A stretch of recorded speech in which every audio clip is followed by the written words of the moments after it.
Une sacoche lavande, un mot manquant, et un indice que seule Miss Marple peut déchiffrer. Bienvenue à Vérités Obscures, je suis votre hôte, Léon. Dites-moi dans les commentaires, d'où regardez-vous? Vos messages égayent toujours le voyage. J'ai hâte de les lire. Commençons. C'était le genre de matinée de fin d'été qui faisait rougir les haies et flotter fièrement les banderoles dans la brise. Dans le village de Parminster Green, connu pour ses magnifiques rosiers et son institut féminin plutôt compétitif, la Garden Fête annuelle se déroulait avec toute la gaieté attendue et des manœuvres sociales discrètes. Les enfants se précipitaient entre les stands de gâteaux et le terrain de croquet. Le pasteur avait coiffé son chapeau de cérémonie avec une solennité théâtrale, et la table de tombola affichait une profusion de couvre-théières tricotées et de pots de crème au citron. Derrière la tente de limonade, Madame Mabel Prowse déclarait déjà d'un ton qui portait malgré la fanfare que les génoises de cette année étaient insuffisamment cuites au milieu, là où ça compte. Miss Jane Marple, sagement assise, sur un banc peint en blanc à l'ombre d'un marronnier, observait les événements avec un amusement discret. Elle sirotait un thé léger dans une tasse jetable et observait la foule avec cette attention calme et pénétrante que ses voisins prenaient souvent pour de simples hésitations. En vérité, rien ne lui échappait. La façon dont le jeune Georges Lamprey s'attardait un peu trop sur la fille du notaire, la nervosité avec laquelle Madame Hedger ajustait ses perles à chaque fois que la femme du médecin s'approchait. La vie du village était rarement aussi innocente qu'elle le paraissait. Le clou de la fête était l'évaluation du concours Élégance Lavande, une nouveauté lancée par la redoutable Lady Agnes Haverley, récemment arrivée au village. C'est elle qui avait eu l'idée de combiner une présentation de mode florale avec une exposition d'accessoires vintage. Une touche de raffinement, avait-elle déclaré lors de la réunion d'organisation, son accent sec étouffant toute résistance. Lady Haverley se tenait au bord de la table d'évaluation, sa veste lilas sur mesure illuminant le soleil, sa main gantée reposant délicatement sur son bien le plus précieux, une exquise sacoche en cuir lavande qui aurait appartenu à sa grand-tante, dame d'honneur de la reine Mary.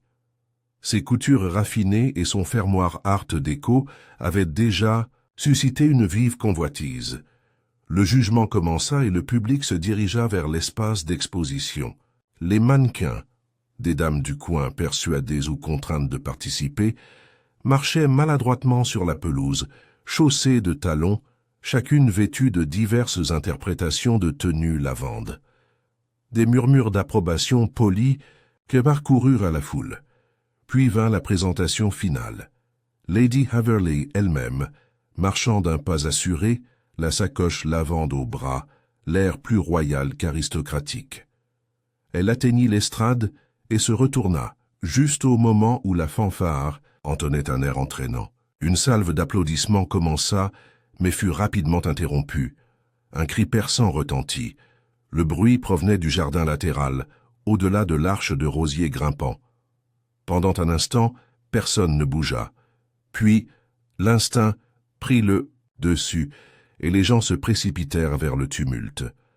Miss Marple se leva, déposant sa tasse vide avec une précision tranquille, et la suivit. Ce qu'ils ont découvert était choquant, même selon les normes d'un village qui avait connu sa part de scandales.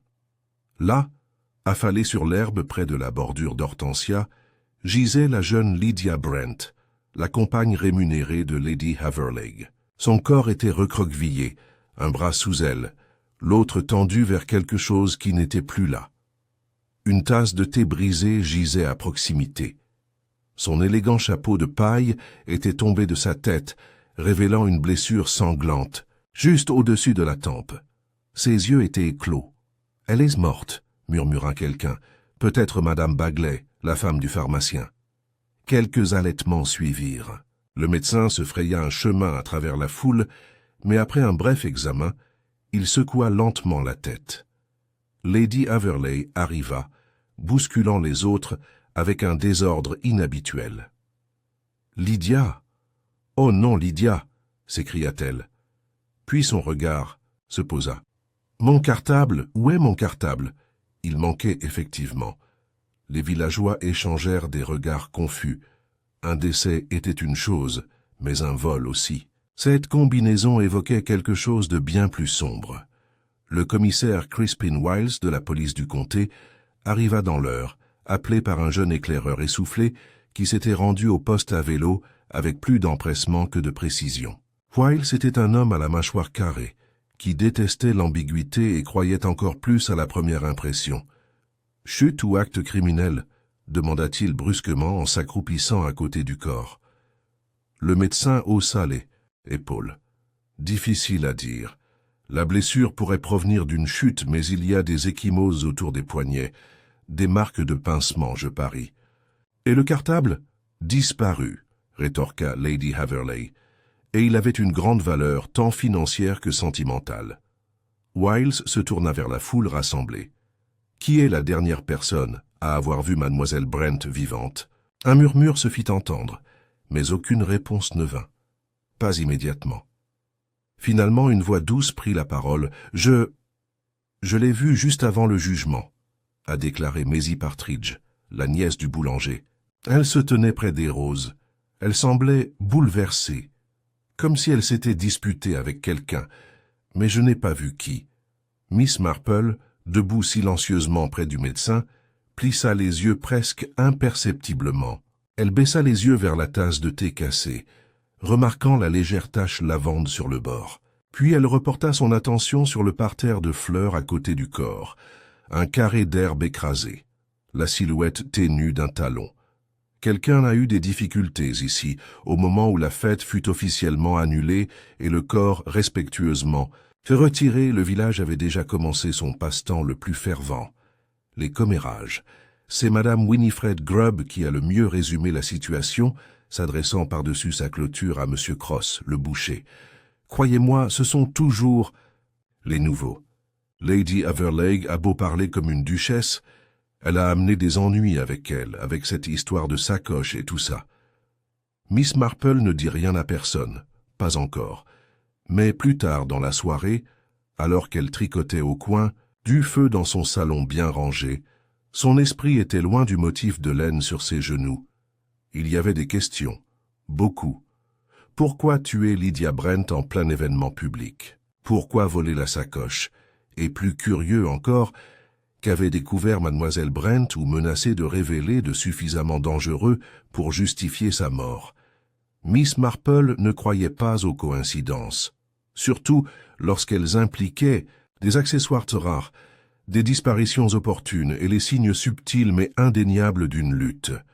Avec un petit soupir, elle prit son carnet et écrivit 2 mots en haut d'une nouvelle page, « la sacoche ». Elle les a soulignés une fois. Puis elle commença son enquête silencieuse. Le lendemain de la fête, l'aube était grise et agitée par le vent, comme si le village lui-même hésitait à se réveiller sous le nuage d'une mort subite. À Parminster Green, où les routines matinales étaient sacrées et où les ragots rythmaient la vie quotidienne, ces événements bouleversants avaient rompu le bourdonnement habituel de la vie. Au Baytree Café, un établissement modeste qui se targuait de sa crème caillée et de son atmosphère feutrée, l'atmosphère était chargée de spéculations. Mabel Prowse, assise le dos droit comme un piquet à sa place habituelle près de la fenêtre, sa tasse de thé suspendue dans le vide, dévoilait ce qu'elle affirmait être les faits tels qu'elle les connaissait. À une table captivée, habituée du Women's Institute, je n'étais qu'à 3 mètres du treillis quand j'ai entendu le cri. Ça y a-t-elle dit d'un ton dramatique, et j'ai distinctement vu un homme de grande taille portant une veste bleu marine, se précipiter devant les bacs à compost juste avant l'arrivée de la foule. Il n'y a aucune mention de cela dans le rapport du gendarme, marmonna Joan Bartlett, qui avait une querelle de longue date avec Mabel sur la bonne façon de tailler les rosiers. « Parce qu'ils ne m'ont pas vraiment interrogé, » rétorqua Mabel. L'agent était trop occupé à s'occuper de Lady Haverley. Cette femme est traitée comme une reine depuis son arrivée. Ce n'est pas naturel. De l'autre côté de la rue, à l'épicerie Perkins, la conversation était plus feutrée, mais tout aussi intense. Gerald Perkins, un épicier aux manières douces et à l'oreille fine, avait déjà entendu 4 versions différentes de la même rumeur à 10h30, que Lydia Brent avait eu une liaison, qu'elle avait fait chanter quelqu'un et, plus intriguant encore, que le sac contenait plus que du parfum vintage et des miroirs de courtoisie. « Eh bien, à mon avis, dit Madame Caldecott en lui remettant son paiement pour une livre de bacon, cette sacoche devait contenir quelque chose de scandaleux. Personne ne se tue pour un vieux sac à main s'il ne cache pas un secret. » À la poste, le jeune Cyril, employé à temps partiel doué pour l'imitation, divertissait un petit groupe de retraités avec une reconstitution exagérée de l'explosion de Lady Haverley « Où est mon cartable ?» tandis que sa mère tentait en vain de le faire. Taïré. Pendant ce temps, dans la ruelle tranquille menant au presbytère Sainte-Marie, Miss Marple avançait d'un pas mesuré, son chapeau de paille soigneusement noué sous le menton et un paquet de scones à la main. L'épouse du pasteur, Madame Judith, Clément avait été une sorte de confidente au fil des ans, sensée, discrète, et dotée d'un don pour surprendre les bribes de conversation utiles sans paraître écouter aux portes. « J'allais justement mettre la bouilloire en marche », dit chaleureusement Madame Clément en l'invitant à entrer. « Vous avez dû être submergée de questions depuis hier. »« Oh non, ma chère, personne ne me soupçonne jamais d'être utile, » dit Miss Marple en s'installant dans le fauteuil, recouvert de chintz avec un sourire. « Je ne suis que la vieille tante qui offre du thé et une désapprobation morale, toujours bienvenue aux réunions, mais rarement consultée. » Madame Clément rit doucement, puis redevint sérieuse. « C'était horrible, Jane, cette pauvre fille. Et Lady Haverley, eh bien, elle est presque hystérique. Elle est convaincue que Lydia a été tuée pour ce sac. Elle insiste sur le fait qu'il y avait des lettres de famille à l'intérieur et quelque chose à propos d'un médaillon appartenant à la reine Mary. Lydia était-elle particulièrement attachée à son employeur ? Demanda Miss Marple, en remuant doucement son thé. Elle était prudente, je dirais, dit Madame Clément. Polie, obéissante, mais pas chaleureuse. J'avais toujours l'impression qu'elle observait tout le monde, silencieusement. Ce genre de calme qui ne vient pas de la timidité mais du calcul. Miss Marple hocha la tête pensivement. Oui, je l'ai remarqué à la fête. Elle portait un chapeau au bord trop large pour le temps, censé cacher et non ombrager. « Et je suppose que ça a marché ?» dit Madame Clément, perplexe. « Peut-être trop bien » murmura Miss Marple. Plus tard dans l'après-midi, l'agent Rigby fit sa tournée dans le village, s'arrêtant dans divers commerces et maisons, recueillant des témoignages plus par formalité que par espoir. C'était un homme corpulent, bronzé, à l'imagination limitée et profondément respectueux du statut social de Lady Haverley. Miss Marple l'a surpris alors qu'il sortait de la confiserie en train de lui tamponner le front avec un mouchoir. « Ah, Miss Marple, dit-il, je pensais que vous viendriez sur les lieux aujourd'hui. Je préfère laisser les choses se régler avant de tirer des conclusions, » répondit-elle aimablement. La jeune femme avait-elle de la famille ? « Cassewat et aucune du coin, » dit Rigby. « Apparemment, elle est arrivée de Londres il y a environ 9 mois. Pas de parenté connue, pas de véritable passé retrouvé, elle vivait avec Lady Haverley et restait la plupart du temps discrète. »« Curieux, » dit Miss Marple, « que quelqu'un sans attache puisse connaître une fin aussi intime. » Rigby fronça les sourcils. « Qu'entends-tu par intime ?»« Eh bien, » dit-elle doucement, « un crime public naît généralement de la passion ou de la panique. Là, c'était différent. Comme si quelqu'un était à la fois certain et délibéré. On ne casse pas une tasse de thé par accident, et pourtant, la tasse était brisée juste à côté d'elle, n'est-ce pas ?» Rigby parut surpris. « Je suppose. Ça ne m'avait pas frappé. » Miss Marple esquissa un vague sourire. « Ces petites choses passent souvent inaperçues, mais elles ont leur importance. » Tandis que Rigby s'éloignait en traînant les pieds, Miss Marple se dirigea vers le terrain de la fête, désormais désert et déjà jonché de chaises pliantes oubliées et de bouts de banderoles. La zone près du treillis était bouclée par une corde polie, geste symbolique de la police, Elle s'approcha de la barrière et resta silencieuse quelques minutes. Les rosiers tremblaient légèrement dans la brise. Un léger parfum de lavande flottait encore dans l'air.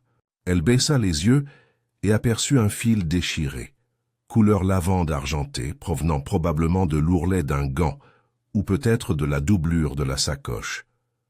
Elle ne fit aucun geste pour le toucher, se contentant de noter le détail pour plus tard.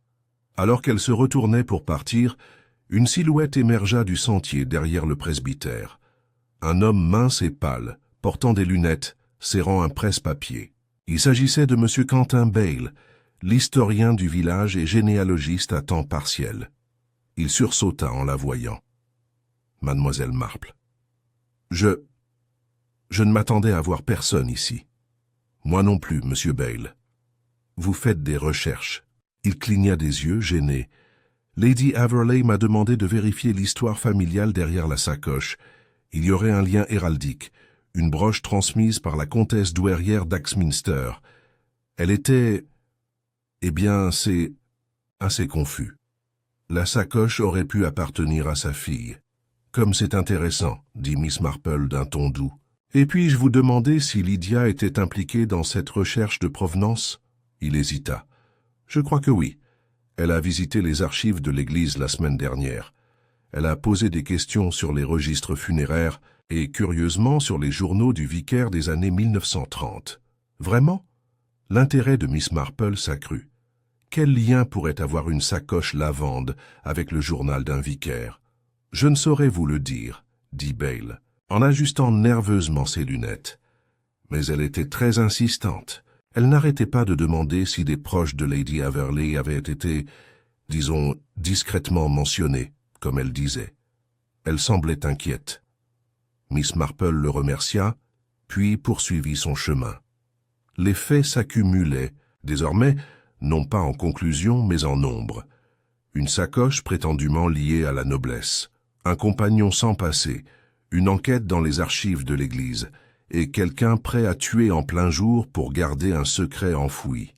Mais quel secret? De retour à son cottage, Miss Marple se versa une nouvelle tasse de thé et exposa ses pensées aussi méthodiquement qu'une femme de ménage pliant du linge. Il y avait 3 mystères, a-t-elle noté, la nature de la véritable valeur du sac. Lacey. Motivation de la victime pour fouiller dans le passé de son employeur, et l'identité de quelqu'un qui avait tellement peur d'être découvert qu'il avait frappé rapidement et avait disparu sans laisser de traces. Elle tapota pensivement le papier avec sa plume. La solution, sentait-elle, ne résidait ni dans le passé de Lady Averley, ni dans les secrets de Lydia, mais dans la réaction du village.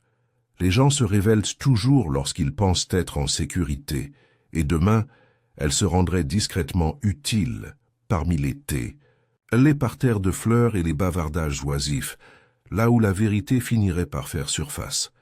C'est avec une expression posée et apparemment distraite que Miss Marple entra dans le salon raffiné de la résidence Averley le lendemain. Matin. Elle n'avait pas été invitée à proprement parler, mais rares étaient ceux à Parminster Green qui oseraient remettre en question sa présence, surtout en période d'incertitude. Sa petite taille et ses manières douces avaient, au fil des ans, convaincu même les hôtes les plus réservés de considérer ces visites comme d'inoffensives visites de courtoisie. Lady Averley, bien que visiblement effilochée, parvenait à conserver son aplomb impérieux. Elle était assise bien droite dans un fauteuil sculpté sous le portrait de son défunt mari, ses mains gantées posées sur un mouchoir bordé de dentelle, les lèvres pincées par la fureur contenue ou le chagrin difficile de dire lequel. « J'espère ne pas vous déranger », dit Miss Marple avec une politesse chaleureuse en posant une boîte de sablé sur la table. « J'ai pensé que vous apprécieriez peut-être quelque chose de simple avec votre thé.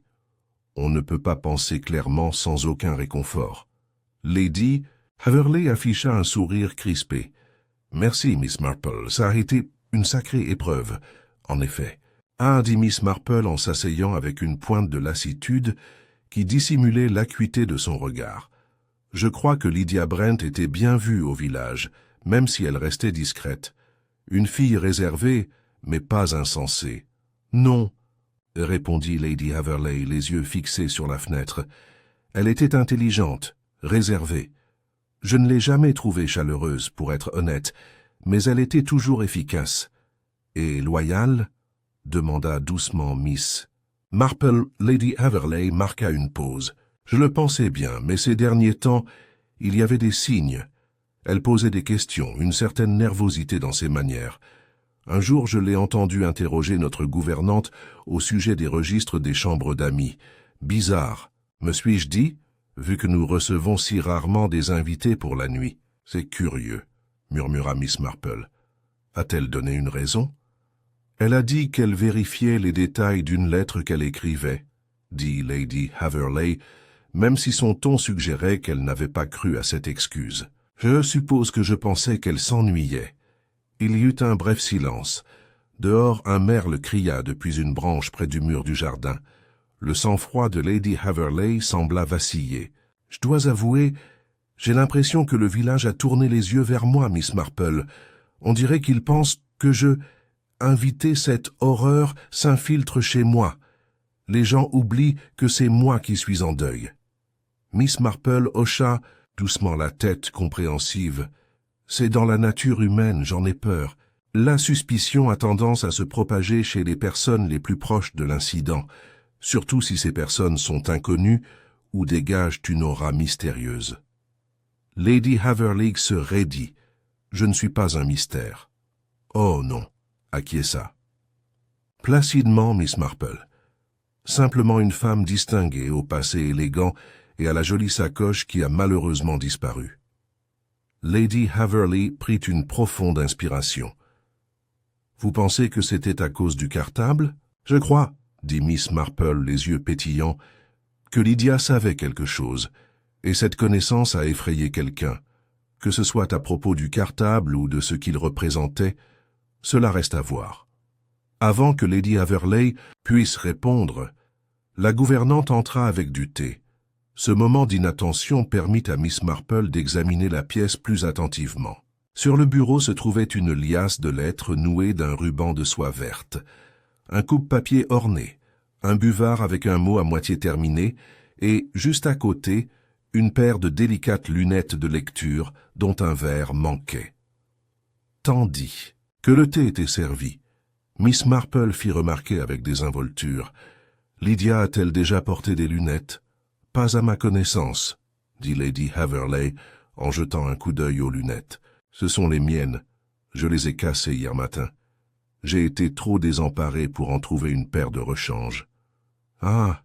dit Miss Marple avec un petit sourire. « Les petits désagréments du deuil. » Ailleurs dans le village, l'agent Rigby menait sa propre forme d'enquête, qui consistait principalement à frapper aux portes, à poser des questions vaguement structurées et à rédiger des résumés dans son épais carnet de cuir. Au domicile de Madame Edna Driscoll, qui travaillait occasionnellement comme femme de ménage pour Lady Haverley, il fut accueilli avec une hospitalité désemparée et une assiette de scones détrempés. « Eh bien, je n'ai jamais aimé cette Lydia, » avoua Edna en s'essuyant les mains sur son tablier. « Trop silencieuse, des yeux de chat, toujours à l'écoute mais jamais adage rien. » Rigby, griffonnant furieusement, hocha la tête. « T'a-t-elle déjà confié quelque chose ?»« Oh non, » railla Edna. « Mais elle avait un secret, ça je le savais. Un jour elle m'a demandé à voix basse si Lady Haverley avait déjà été mariée. Vous imaginez? Comme si elle fouinait dans ses affaires personnelles. « Tu l'as dit à quelqu'un ?»« Seulement ma cousine. Elle travaille à Bramble Heath. Elle a dit qu'on aurait dit que Lydia creusait pour trouver de la terre. » Cette phrase « creuser pour trouver de la terre » résonnerait plus tard dans l'esprit de Rigby. Mais pour l'instant, il l'écrivit simplement et passa à la maison suivante. À cette heure-là, Miss Marple se rendit une nouvelle fois au presbytère. Non pas pour voir Madame Clement, mais pour demander l'accès aux archives de l'église. Le vicaire, un homme bienveillant du nom de révérend Moffat, n'y vit aucune objection. « Bien sûr, mademoiselle Marple. » dit-il en ouvrant la pièce annexe qui contenait des années de registres paroissiaux, de registres d'invités et de notes écrites de la main effilée de ses prédécesseurs. « Puis-je vous aider à trouver quelque chose ?» Je réponds. « Simplement à ma curiosité, » répondit Miss Marple, scrutant attentivement les étagères. « J'ai entendu dire que Lydia Brent était passée ici il n'y a pas longtemps. » Elle l'a fait, très polie. Elle a surtout posé des questions sur les ancêtres de Lady Haverley. A-t-elle mentionné le nom de quelqu'un? Oui, elle s'intéressait à une certaine Rebecca Clare, ou peut-être à Clermont. Quelque chose à propos d'une invitée qui a séjourné ici en 1934. L'esprit de Miss Marple revint aux lunettes de lecture cassées sur le bureau. Quelque chose clochait. Une petite incohérence bourdonnait doucement sous la surface. Elle parcourut le journal du vieux vicaire de cette année-là, et là, en cursive soignée, elle trouva une référence. 12 juillet 1934. Mademoiselle Rebecca Clare, invitée de Madame Hamilton, assistait à la messe du dimanche. Jeune fille calme, en détresse. Restée pour obtenir des conseils. Départ brutal au bout de 3 jours. Et en dessous, une note qui avait clairement été ajoutée des années plus tard, addendum. Mademoiselle Clare aurait disparu sans laisser de traces. Triste histoire. Miss Marple ferma le journal et le garda sur ses genoux un long moment. Lydia Brent était venue le chercher. Pourquoi? Et qu'avait-elle découvert, si tant est qu'elle ait découvert quelque chose, qui la rendait si dangereuse? Ce soir-là, un changement subtil s'opéra dans le village. Celui qui ne fit pas de bruit mais changea le ton de chaque conversation. La nouvelle s'était répandue, discrètement, à moitié niée mais toujours persistante, que Lydia Brent avait été à la recherche de quelque chose, que sa mort n'était pas le fruit d'un vol ou d'un hasard, mais quelque chose enraciné dans de vieux secrets et des choix délibérés. Au-dessus des tables des dîners et des comptoirs des pubs, les théories poussaient comme de la mousse. Ce sac devait contenir des lettres d'amour, ou des certificats de naissance, une lignée cachée. Tu penses qu'elle faisait chanter quelqu'un? Elle n'avait pas l'air du genre, mais on ne sait jamais. Miss Marple, tricotant près de la fenêtre de son salon, se laissait atteindre par les murmures, comme toujours. Elle ne se fiait pas aux rumeurs, mais elle les appréciait. Les rumeurs ne révélaient pas la vérité, mais la peur, et la peur révélait toujours un mobile. À la lueur des bougies, elle revoyait ses notes. Certains points commençaient à se resserrer. Lydia Brent n'avait pas de passé visible, mais montrait un vif intérêt pour celui de quelqu'un d'autre. Lady Haverley avait des secrets dans l'histoire de sa famille, et aucune explication claire sur ce que contenait la sacoche. Et maintenant il y avait Rebecca Clare, un nom disparu depuis 1934, lié d'une manière ou d'une autre au presbytère, à la détresse, et peut-être à l'héritage. Miss Marple reprit son tricot une fois de plus, ses aiguilles claquant doucement comme le tic-tac d'une horloge cachée. Quelqu'un à Parminster Green avait tué pour garder un secret caché. Et quelqu'un d'autre, oublié depuis longtemps, tirait tranquillement sur les limites de ce même secret. Au moment où la police a fait sa déclaration officielle de décès suspect en cours d'enquête, l'air de Parminster Green était empreint de certitude, ou du moins d'illusion.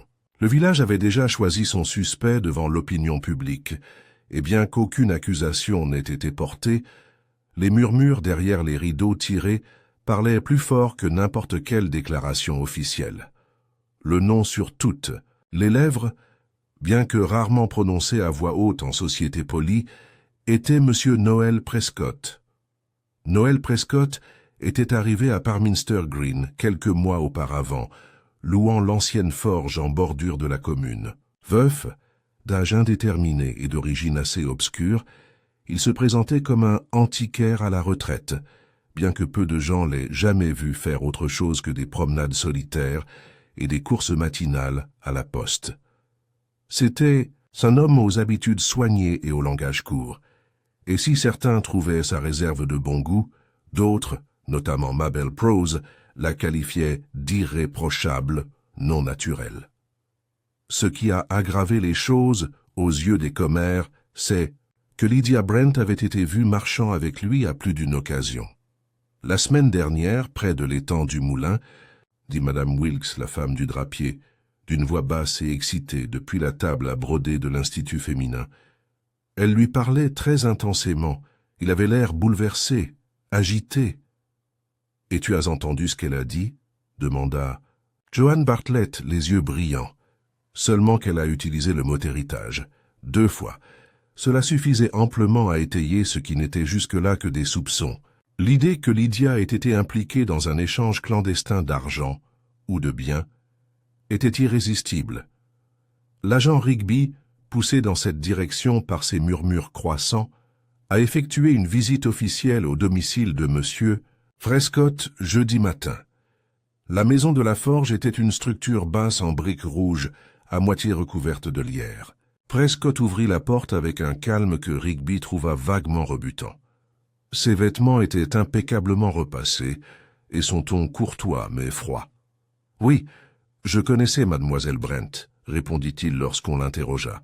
« Nous parlions de temps en temps. Elle me semblait intelligente et discrète. J'admirais son sang-froid. Et vos rencontres avec elle ?» demanda Rigby, s'efforçant de paraître professionnel, décontracté. Elle semblait intéressée par l'histoire locale. Elle a posé des questions sur les familles qui ont vécu ici. Elle s'est enquise d'un médaillon en argent qu'elle croyait perdu lors d'une vente aux enchères il y a des années. Rigby cligna des yeux. « Un médaillon ? Oui, » répondit Prescott en plissant légèrement les yeux. Elle pensait qu'il avait pu appartenir à un membre de la famille de Lady Haverley. Je lui ai dit que je n'avais jamais rencontré un tel objet. Je lui ai aussi expliqué que certaines choses disparaissent pour une raison. Que voulez-vous dire par là, monsieur ? Le sourire de Prescott était mince et sans chaleur. Seulement, tous les objets de famille ne sont pas chéris. Certains sont enterrés, ou vendus, ou parfois volés. Rigby quitta le cottage avec un sentiment de désarroi certain. Prescott n'avait rien dit qui puisse constituer un sentiment de culpabilité, et pourtant, il y avait quelque chose. Une retenue trop délibérée. Une courtoisie qui sonnait creux. Ce soir-là, Rigby visita le cottage de Miss Marple, comme il le faisait souvent lorsqu'une affaire tournait mal. « Tu ne penses pas qu'il l'a fait, n'est-ce pas ?» demanda-t-il après une longue pause autour d'une tasse de thé. Miss Marple, assise près du foyer avec son tricot omniprésent, lui lança un regard bienveillant. « Je ne pense rien pour l'instant, monsieur Rigby. Mais je crois que monsieur Prescott cache quelque chose, mais pas forcément ce que vous soupçonnez. Alors qu'est-ce que c'est ? » « Des regrets, dit-elle simplement. Un regret très ancien et peut-être un secret qu'il porte depuis si longtemps qu'il ne sait plus où il commence et où il finit. » Rigby fronça les sourcils. « C'est plutôt poétique, Miss Marple. »« Oui, dit-elle doucement. Le meurtre l'est souvent à ses origines, moins dans son exécution. » Alors que les spéculations sur M. Prescott couvaient, une autre personnalité commença à attirer l'attention, non pas pour ce qu'il avait fait, mais pour ce qu'il avait omis de mentionner. M. Giles Fenwick. L'avocat local. Fenwick occupait depuis longtemps une position mineure mais stable dans la hiérarchie du village. Homme prudent ayant tendance à s'éclaircir la gorge avant chaque phrase, il gérait les petites affaires juridiques de Parminster Green depuis plus de 20 ans. Testament, transfert de terre, mariage et quelques litiges de limites. Il y était de notoriété publique qu'il avait récemment été engagé par Lady Haverley pour l'aider à cataloguer sa succession, notamment en prévision de la vente de biens de moindre importance. Lydia Brent avait apparemment collaboré étroitement avec lui durant cette procédure. Ce qui a été révélé, en partie grâce à la sœur de Madame Clément, qui avait entendu une conversation chez l'épicier, c'est que Lydia avait été vue quittant le bureau de Fenwick, l'air bouleversé, seulement 2 jours avant sa mort. Elle était pâle, insista la sœur de Madame Clément. Je la croyais malade, mais maintenant, je crois qu'on venait de lui annoncer une terrible nouvelle. Miss Marple, en entendant cela, décida de rendre visite à M. Fenwick. Elle le trouva dans son bureau derrière la poste, entouré de meubles en acajou et d'une odeur de registre moisi. Ses lunettes étaient perchées sur le bord de son nez et ses doigts étaient maculés d'encre. « Mademoiselle Marple, dit-il en se levant poliment, à quoi me vaut cet honneur? J'espérais que vous pourriez m'aider sur quelques détails, dit-elle en s'installant dans le fauteuil visiteur. Voyez-vous, quelque chose me préoccupe, et j'ose dire que vous êtes le seul à pouvoir m'éclairer. Fenwick parut immédiatement mal à l'aise. J'espère que ce n'est pas à cause du cartable. Non, dit-elle, le regard calme. C'est à propos de mademoiselle Brent. Il se raidit. Ah? Elle est venue te voir, je crois? Oui. À la demande de Lady Haverley. Mais aussi indépendamment, je suppose. Il hésita. Oui, elle avait des questions. Quel genre de questions? Fenwick baissa les yeux sur son bureau, puis les releva. Elle pensait qu'un acte de propriété relatif à une parcelle de terrain ayant appartenu au domaine de Haverley avait été frauduleusement cédé dans les années 1930. Elle dit avoir trouvé une lettre non signée dans un livre appartenant à Lady Haverley. Elle impliquait une vente forcée et une dissimulation impliquant l'un des administrateurs de la famille. Et a-t-elle affronté Lady Haverley? Je ne sais pas, répondit Fenwick, mais elle m'a demandé s'il était possible de réexaminer un testament de 1935. Elle semblait penser que le médaillon et la sacoche étaient liés à l'héritage. Je lui ai répondu que cela n'avait aucune valeur juridique, mais je crains de l'avoir contrariée. Miss Marple croisa les mains sur ses genoux. « On ne meurt pas pour la terre, monsieur Fenwick. Mais on fait tuer plutôt qu'hériter. Il n'a rien dit. » Alors que Miss Marple se levait pour partir, elle posa une dernière question. Qui bénéficierait le plus du fait que cet acte reste enterré? Le regard du notaire vacilla. Lady Haverley n'a pas d'enfant survivant.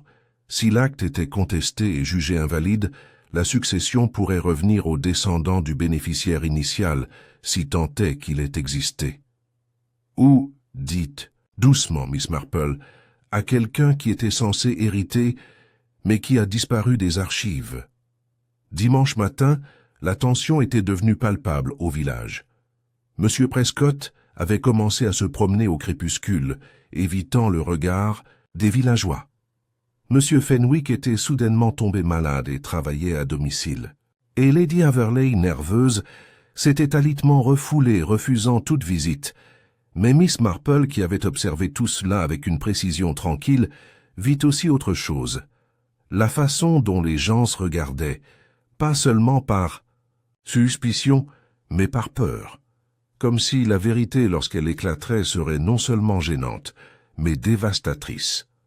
De retour dans son salon, elle revit ses notes une fois de plus. 2 suspects étaient apparus, aucun ne correspondant. Parfaitement, mais chacun détenant une pièce du puzzle. Et pourtant, le sac de lavande manquait toujours. Quel secret avait-il caché? Miss Marple se renversa dans son fauteuil, son tricot momentanément oublié. Elle soupçonnait que la réponse n'était pas une possession, mais un nom. Un nom que quelqu'un avait essayé de toutes ses forces d'effacer, et que Lydia Brent avait presque redécouvert.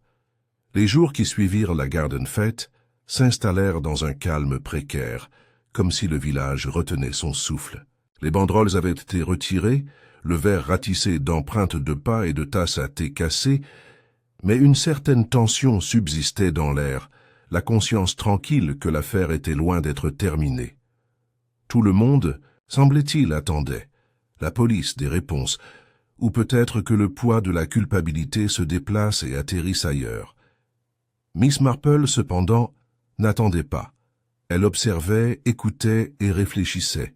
Elle savait par expérience que les personnes en détresse se trahissaient souvent non pas par leurs déclarations, mais par leur silence. C'est pourquoi, avec sa détermination discrète habituelle, elle entreprit de revisiter les lieux clés, non pas pour ce qui avait déjà été découvert, mais pour ce qui avait été manqué.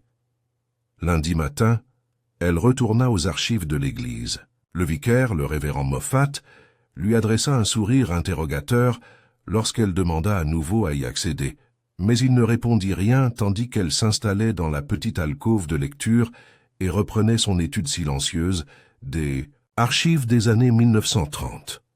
Cette fois, elle ne s'intéressa pas aux noms soigneusement inscrits sur les listes paroissiales ou les registres de présence. Elle porta plutôt son attention sur les marges des journaux, les petits gribouillis et annotations au crayon plus doux, les remarques incidentes qu'un vicaire pressé aurait pu noter et vite oublier. Et c'était là, glissé sur le côté du journal de 1935, presque dissimulé par la courbe de la reliure, se trouvait une petite carte pliée, vieille et jaunie, dont les coins se recourbaient comme des feuilles mortes. Miss Marple l'ouvrit délicatement. L'écriture était élégante mais précipitée. « RC, si quelque chose arrive, le cartable doit aller à mademoiselle B. Pas à H. Vous savoir ce qu'elle a fait. Tout est là. Gardez-le caché jusqu'à ce que ce soit en sécurité. » Il n'y avait ni signature ni date. Mais les initiales et la mention du sac firent froid dans le dos à Miss Marple RC, Rebecca Clare, ou quelqu'un d'autre, et qui était Miss B. Serait-ce un Brent, un ancêtre de Lydia peut-être, ou quelqu'un d'autre? Le message soulevait plus de questions qu'il n'apportait de réponses, mais il confirmait un point essentiel. La sacoche contenait bien plus que des souvenirs de famille. Ce n'était pas seulement un joli sac vintage, c'était un véritable trésor de connaissances, de preuves, de trahisons depuis longtemps enfouies. Miss Marple remit la carte à sa place, en prenant soin de ne pas abîmer les pages qui l'entouraient. Elle n'avait pas besoin de la garder.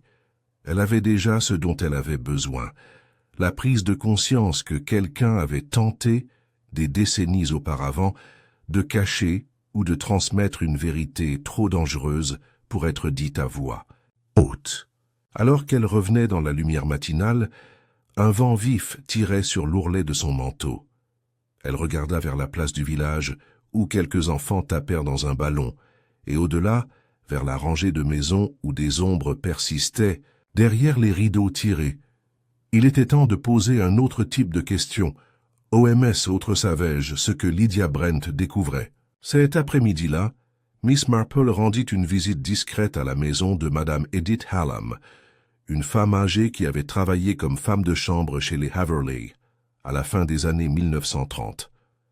Elle vivait désormais dans une petite maison délabrée, près de la lisière du village, entourée de haies soigneusement taillées et d'un nombre improbable de figurines de hibou en céramique. Madame Hallam avait plus de 90 ans, les cheveux clairsemés et blancs, la voix lente mais lucide. Elle accueillit Miss Marple, avec cette politesse circonspecte qui naît d'années passées à en savoir trop et à être trop peu sollicitée. « Lydia Brent ?» répéta Madame Hallam une fois que Mademoiselle Marple eut doucement orienté la conversation dans ce sens. « Oui, elle est venue me voir, peu avant la fête. Elle s'est renseignée sur la famille, sur le bon vieux temps. »« Que lui as-tu dit ?» demanda Miss Marple en versant du thé d'une main ferme. Madame Hallam hésita. « Je lui ai dit de laisser tomber. C'était le genre de problème qu'il valait mieux laisser aux morts. Et pourtant, dit doucement Miss Marple, certaines choses ne restent pas enterrées, n'est-ce pas ?» Les yeux de la vieille femme vacillèrent. Elle prit une longue gorgée de thé puis hocha la tête. « Il y avait une fille, dit-elle enfin. Elle était 34, calme, pâle. Elle logeait chez Madame Hamilton, la tante de Lady Haverley, qui hébergeait quelques pensionnaires à l'époque. La fille s'appelait Rebecca. Elle ne parlait pas beaucoup, mais je me souviens qu'elle portait une broche lavande en forme de chardon, très inhabituelle. Miss Marple se pencha légèrement en avant. Que lui est-il arrivé? Madame Hallam poussa un long soupir.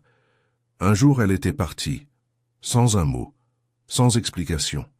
Et la semaine suivante, une jeune servante qui avait été tendre avec l'un des palefreniers, Elsie, comme elle s'appelait, fut renvoyée sans prévenir. On disait qu'elle avait été surprise en train de fouiner, mais personne n'y croyait.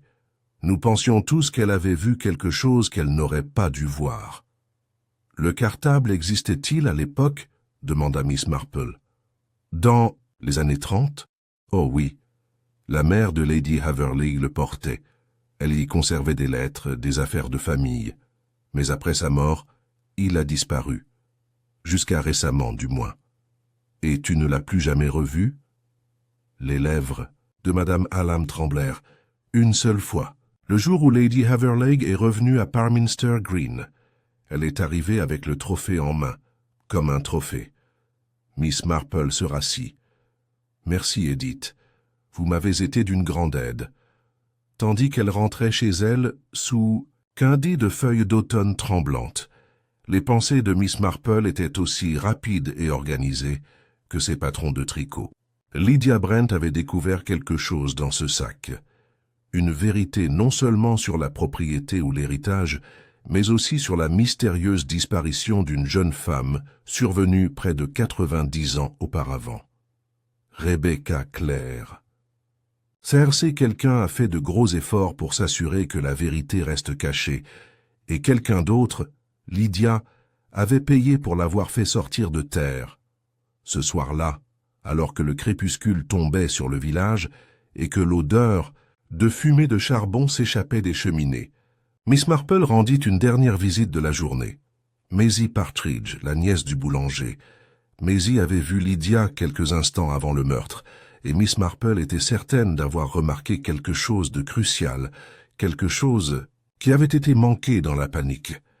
La fille ouvrit la porte avec de la farine sur les mains et une expression surprise. « Mademoiselle Marple, entrez !» Ils étaient assis à la petite table de la cuisine, l'odeur des scones en train de cuire réchauffant l'air. « Je ne prendrai pas trop de votre temps, » dit gentiment Miss Marple. « Je voulais juste vous redemander ce que vous avez vu le jour de la fête, quand Lydia Brent se tenait près du treillis de roses. » Maisie avait l'air pensive. « J'ai déjà prévenu l'agent Rigby. Elle avait l'air de se disputer, mais je ne voyais pas avec qui. »« Tout à fait. Acquiesça Miss Marple. Mais je me demande, avez-vous remarqué ce qu'elle tenait ?» Maisie cligna des yeux. « Oui, un mouchoir. Violet pâle, je crois.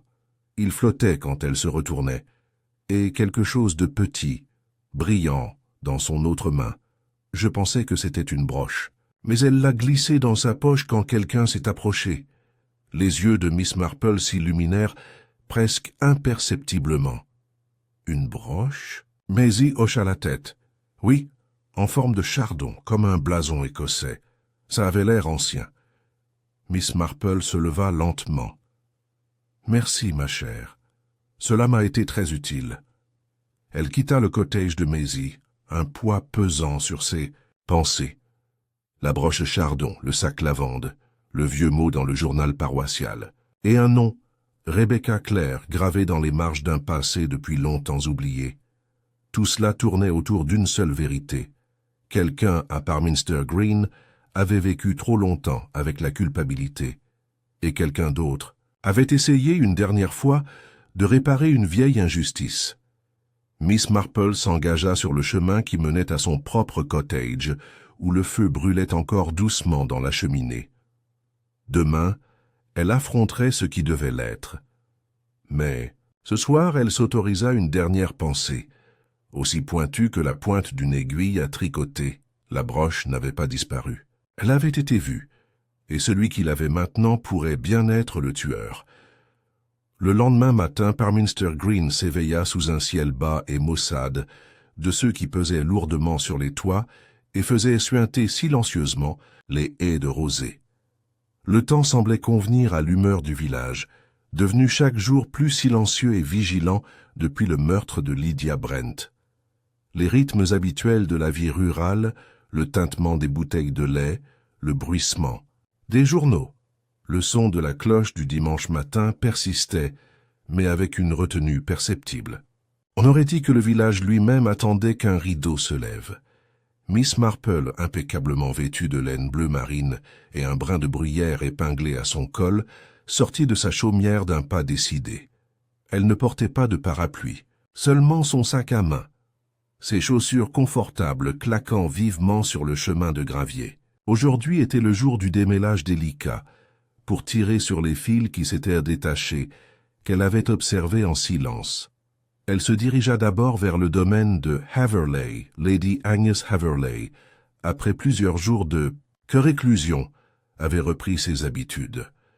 Bien qu'elle se dise trop désemparée pour recevoir des invités, elle autorisa Miss Marple à la rejoindre dans le solarium, probablement par obligation sociale plutôt que par intérêt.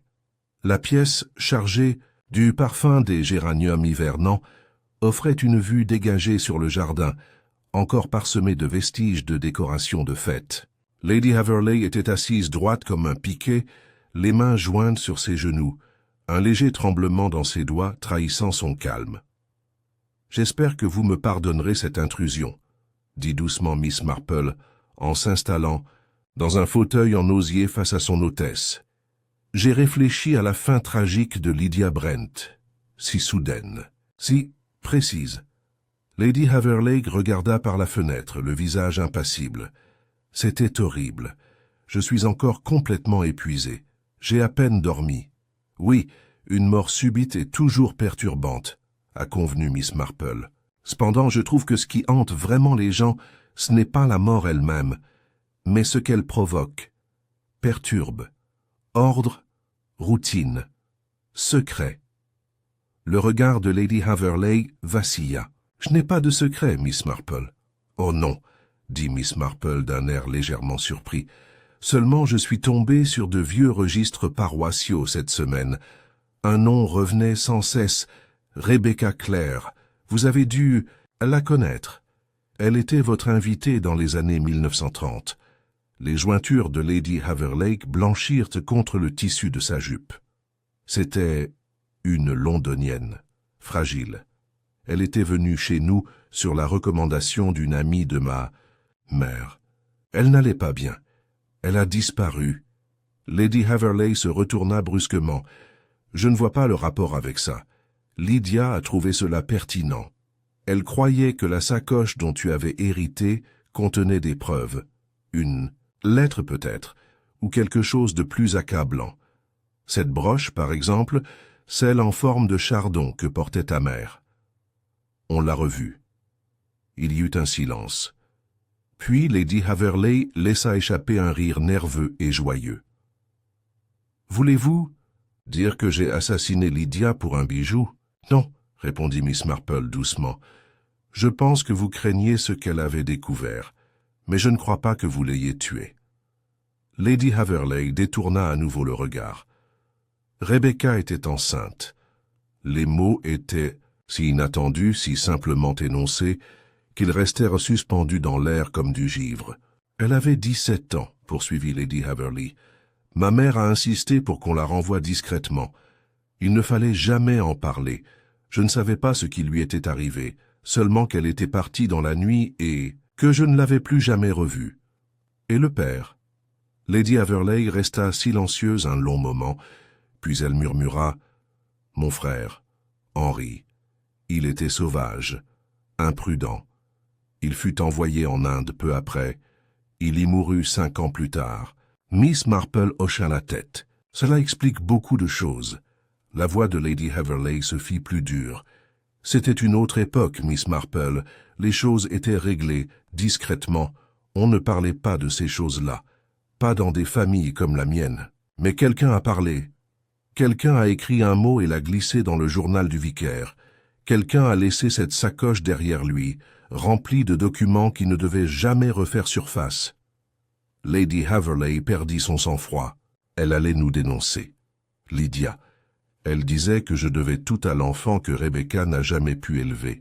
Elle disait qu'il y avait peut-être un héritier vivant. Et avait-elle raison?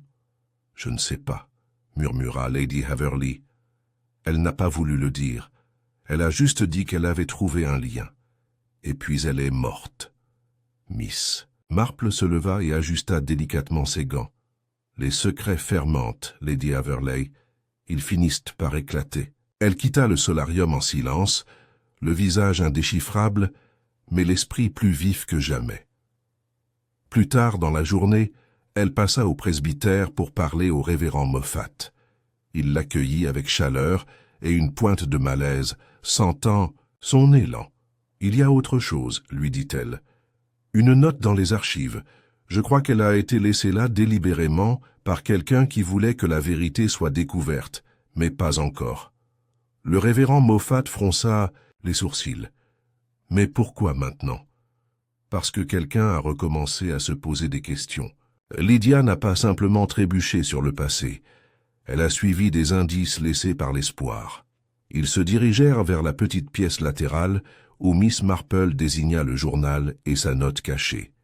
Elle le souleva doucement une fois de plus. RC. Si quelque chose arrive, le cartable doit aller à mademoiselle B, pas à H. Vous savoir ce qu'elle a fait. Mademoiselle B, dit-elle doucement. Serait-ce Béatrice, la sœur de Rebecca? Le révérend Moffat cligna des yeux. Il y avait une certaine Béatrice Clare. Elle vivait près de Bramble Heath. Elle travaillait comme couturière. Décédée il y a 5 ans, je crois. Pas d'enfant? Je crois qu'elle en a élevé un orphelin qu'elle considérait comme sa nièce. Mais il y a eu des spéculations. La voix de Miss Marple était calme mais pressante. Cet enfant aurait-elle pu être Lydia Brent? Et voilà. La graine de vérité prenait racine. Si Lydia avait été la fille, ou peut-être la petite-fille, de Rebecca Clare, cela expliquerait tout. Son intérêt soudain pour les affaires de Lady Averley, ses questions sur l'héritage, son intelligence discrète et ses recherches persistantes. Et si elle avait finalement découvert une preuve, une broche, un document, une confession, qui faisait d'elle l'héritière légitime d'une partie du domaine de Haverley, cela ne serait pas passé inaperçu. Quelqu'un l'avait su, quelqu'un avait peur d'être exposé, et quelqu'un avait agi. Ce soir-là, alors que le crépuscule se transformait en nuit, Miss Marple rendit une dernière visite à M. Giles Fenwick. Elle le trouva seul dans son bureau, les yeux rouges, les mains légèrement tremblantes, tandis qu'il tâtonnait avec une carafe de sherry. « Mademoiselle Marple, dit-il d'une voix rauque, j'espère que ce n'est pas une visite de courtoisie. »« Non, dit-elle en s'asseyant, c'est une question morale. » Elle le regarda verser 2 verres, même s'il n'en proposa pas un. « Je crois que Lydia Brent a trouvé un codicille, dit-elle, un amendement à un testament, probablement caché dans la sacoche. Un amendement qui désignait un autre héritier pour une partie de la succession de Haverley, peut-être l'enfant de Rebecca. Il n'a rien dit. Vous étiez en train de cataloguer la succession. Vous saviez ce qui était en jeu. » Sa mâchoire tremblait sans un bruit, puis il murmura « Elle m'a confronté avec ça. Elle a dit que j'avais le devoir de le présenter à la fiducie. Mais au lieu de cela, vous avez tardé. Je l'ai suppliée de reconsidérer sa décision, a-t-il dit. Elle a refusé. Elle a dit qu'elle rendrait l'affaire publique. Et puis, sa main se serra contre la vitre. Je ne l'ai pas tuée. La voix de Miss Marple resta douce. Mais vous l'avez dit à quelqu'un, n'est-ce pas? Son silence était une réponse suffisante. Elle se leva. Les secrets partagés ne sont jamais sûrs, monsieur Fenwick. Vous ne l'avez peut-être pas poussé, mais votre panique a mis le feu aux poudres. Alors qu'elle quittait son bureau, l'horloge du village sonna doucement au loin. Le filet se resserrait. La sacoche avait peut-être disparu, mais son contenu avait résonné à travers les générations. Et maintenant, par un seul acte de violence, le passé avait refait surface. La broche, l'acte, le billet. Le nom, tout ce dont Miss Marple avait besoin maintenant, était de surveiller la seule personne dont la culpabilité ne résiderait pas dans ce qu'elle disait, mais dans ce qu'elle ne pouvait pas supporter de cacher. C'est l'après-midi suivant, peu après que les cloches de l'église eurent sonné à 2 heures, que la nouvelle éclata, doucement d'abord comme un courant d'air s'infiltrant par une porte close. Mais dans un village comme Parminster Green, le silence ne tarda pas à se muer en tonnerre. Le sacoche lavande avait été trouvé, ni par la police, ni par une équipe de recherche diligentée, ni par un détective amateur, mais par le jeune Toby. Griggs, un garçon de 10 ans passionné d'escalade et animé d'une curiosité qui lui causait souvent des éraflures aux genoux et un orgueil meurtri. Toby tentait de récupérer un Milan égaré sur le sureau, derrière le jardin du presbytère. lorsqu'il aperçut quelque chose d'inhabituel au pied du vieux mur de pierre. Un paquet enveloppé dans un linge, à moitié enfoui sous des feuilles humides. « Je pensais que c'était le déjeuner de quelqu'un », confia-t-il plus tard à l'agent Rigby, très excité. Mais ensuite, j'ai vu la poignée dépassée. La sacoche, intacte bien que patinée par l'humidité, fut immédiatement remise aux autorités. Elle était reconnaissable entre mille, un cuir lavande pâle avec un fermoir argenté en forme de vigne, l'objet que Lady Haverley avait décrit avec tant d'émotion le jour de la fête. Mais c'est son contenu qui a provoqué le plus de remous.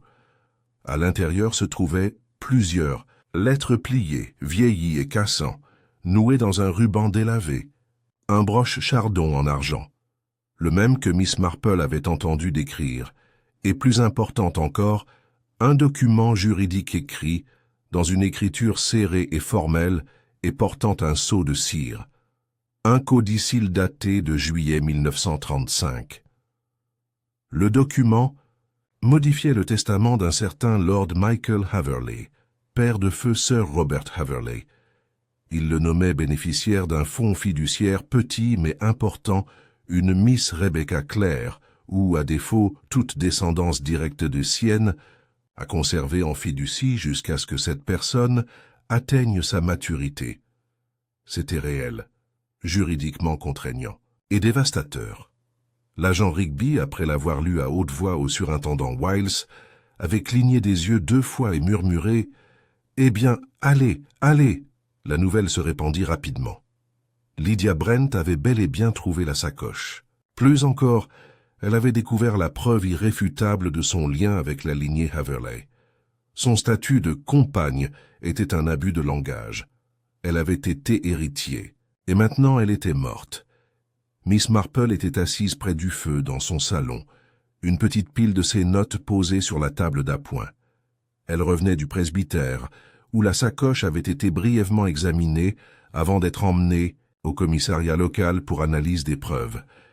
Ses pensées ne se portaient pas sur la sacoche elle-même, elle n'avait fait que confirmer ses déductions, mais sur le moment de sa découverte. Quelqu'un avait caché la sacoche, c'était certain, et il l'avait fait après la mort de Lydia dans la précipitation et probablement sous la pression, mais il ne l'avait pas détruit, et c'était, pour Miss Marple, le fait le plus révélateur. La culpabilité poussait souvent les gens à effacer les preuves, mais la peur, une peur tenace, bien réelle, pouvait les pousser à les cacher. À les cacher là où personne ne les trouverait, mais où elles pourraient un jour être retrouvées. Une personne incertaine du temps dont elle dispose, de la portée de ses actions. Et maintenant, avec la sacoche retrouvée, il n'y avait que 2 options pour le tueur, la fuite ou une mesure plus désespérée. Elle espérait que ce ne serait pas la dernière hypothèse.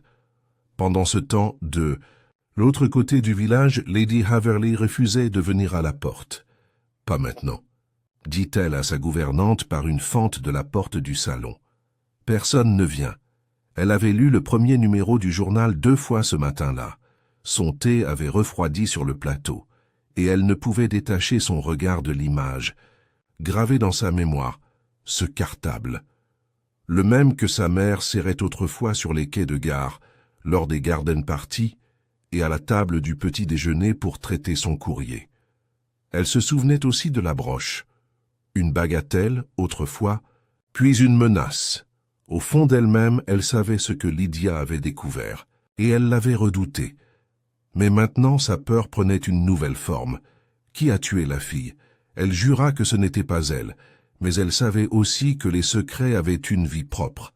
Quelqu'un d'autre aurait pu agir, quelqu'un qui avait plus à perdre qu'elle. La question était qui d'autre le savait. L'agent Rigby, sous les ordres de Wiles, lança une 2e vague d'interrogatoires ce soir-là. Mais quelque chose avait changé. Là où auparavant les villageois étaient vagues ou bavards, ils étaient désormais prudents. Sur leur garde, il rendit une nouvelle visite à M. Giles Fenwick. L'avocate était pâle et agitée. « C'est authentique », dit Fenwick en versant du thé les mains tremblantes. « Le codicille, je l'ai déjà confirmé par rapport aux registres successoraux existants. L'écriture est celle de Lord Averley. Le sceau est correct. Il n'y a aucun doute. Tu le savais, dit Rigby clairement. Je m'en doutais, répondit Fenwick d'une voix rauque, mais elle ne m'a jamais montré le document dans son intégralité. Seulement des fragments. Elle a dit l'avoir trouvé, mais avoir besoin de temps pour l'examiner. Elle avait raison d'être prudente. Qui d'autre savait qu'elle l'avait? Je ne sais pas, dit Fenwick. Mais je connais quelqu'un rechercher ça. Mal Rigby se pencha en avant. As-tu déjà parlé à quelqu'un de ce que Lydia t'a montré? Fenwick ouvrit la bouche puis la referma. Ses épaules s'affaissèrent. J'ai parlé à Noël Prescott, brièvement, en passant.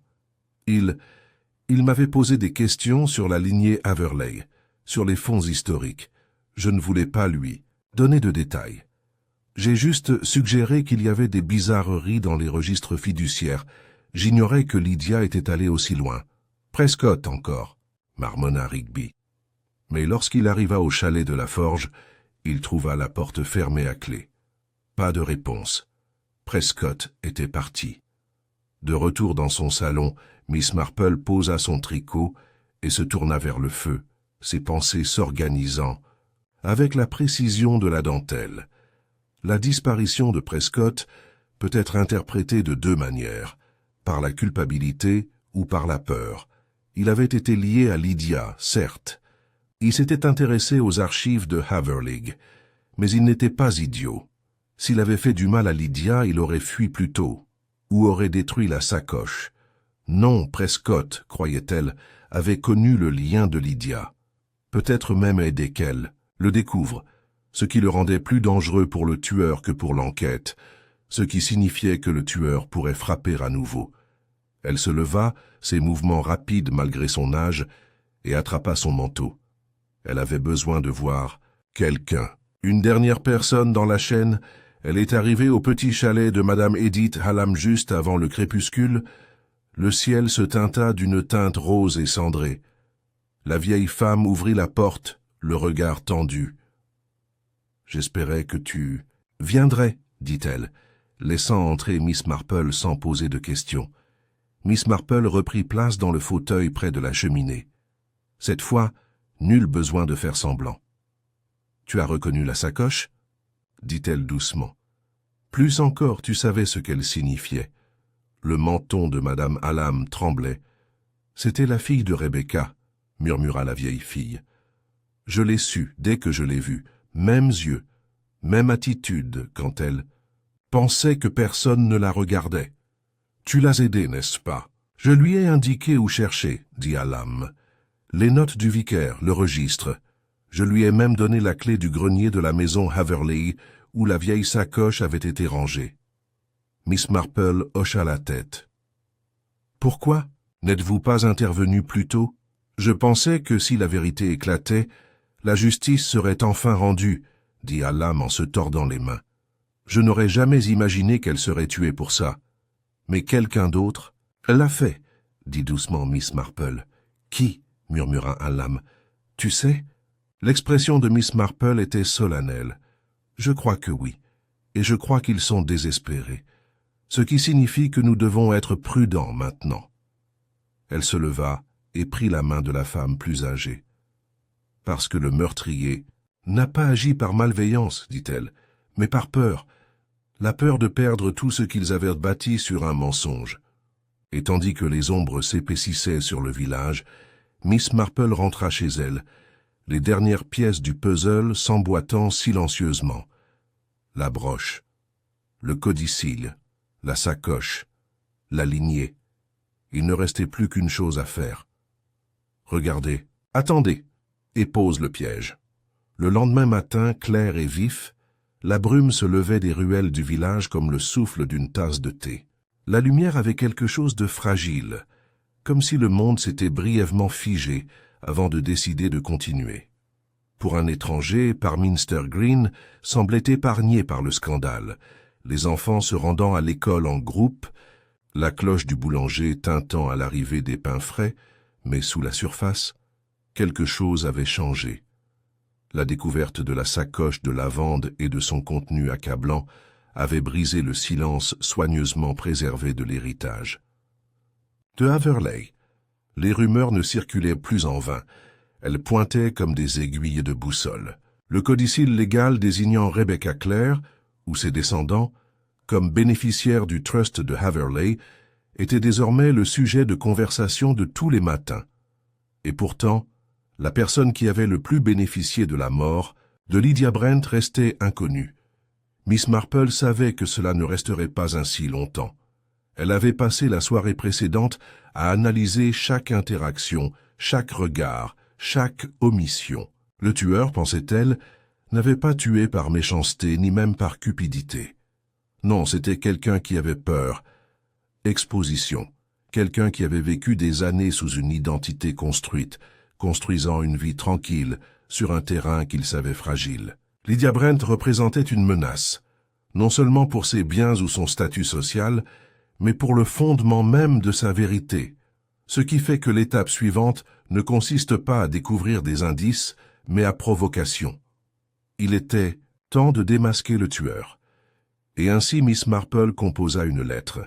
C'était une lettre courte, rédigée avec précision, remise en main propre par l'intermédiaire du jeune Toby Griggs, encore baigné dans la célébrité locale de la découverte de la sacoche.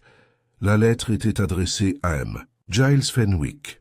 Cher Monsieur Fenwick, j'ai des raisons de croire qu'un deuxième document lié à la succession de Haverley a été découvert.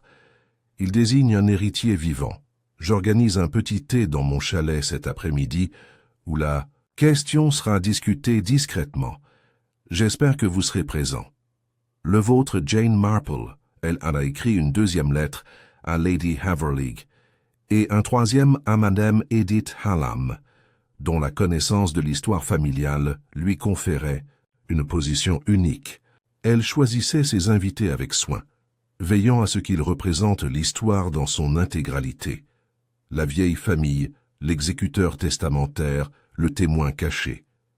Mais une lettre non signée et remise par un garçon trop jeune, pour en remettre le sens en question, a été envoyée ailleurs. À le tueur, on pouvait y lire « Je sais ce que tu as fait et pourquoi. Viens prendre le thé, apporte la broche. » Miss Marple passa l'heure suivante à aménager son salon avec son charme domestique habituel. Rien de trop formel, rien qui ne suggère la gravité de ce qui allait suivre. Une nappe en dentelle sur la table, des assiettes de biscuits au dé, gingembre et de scones beurrés, un pot de lapsang souchong frais. Tout était en place. À 3 heures, ses invités étaient arrivés. Lady Haverley arriva la première, l'expression toujours aussi posée, mais avec la légère tension d'une femme attendant le verdict. Elle portait des perles et un manteau, gris tourterelle, geste symbolique qui indiquait qu'elle souhaitait paraître digne et au-dessus de tout soupçon. Giles Fenwick le suivit, transpirant légèrement malgré le temps frais, ses yeux parcourant la pièce comme s'il s'attendait à ce que les murs révèlent ses péchés. Madame Hallam, bien que fragile, avait accepté d'y assister parce qu'elle décrivait comme un devoir envers la jeune fille, et Miss Marple l'avait assise confortablement près de la fenêtre, enveloppée dans un châle. Ils échangèrent des plaisanteries guindées et acceptèrent le thé. Puis vint le dernier, invité Point Noël Prescott. Il entra silencieusement, chapeau à la main, le visage tiré mais composé. Miss Marple se leva avec un sourire chaleureux. « Monsieur Prescott, c'est gentil à vous d'être venu. » Lady Haverley parut visiblement surprise. « Je croyais que vous aviez quitté le village. J'y ai pensé, dit-il calmement, mais je ne voulais pas être vu comme un candidat. Je n'ai jamais fait de mal à Lydia Brent. Alors pourquoi disparaître ?» demanda Fenwick.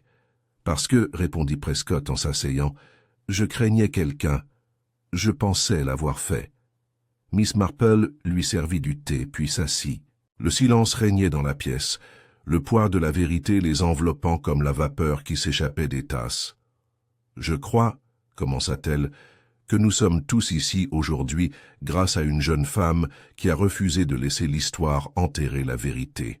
Lydia Brent a découvert un secret qui la reliait non seulement à ce village, mais aussi à son patrimoine le plus précieux. Elle était la petite-fille de Rebecca Clare. » Prescott hocha la tête. Elle me l'a dit quelques jours seulement avant sa mort. Lady Haverley pinça les lèvres. Elle n'avait pas le droit de fouiller dans le passé.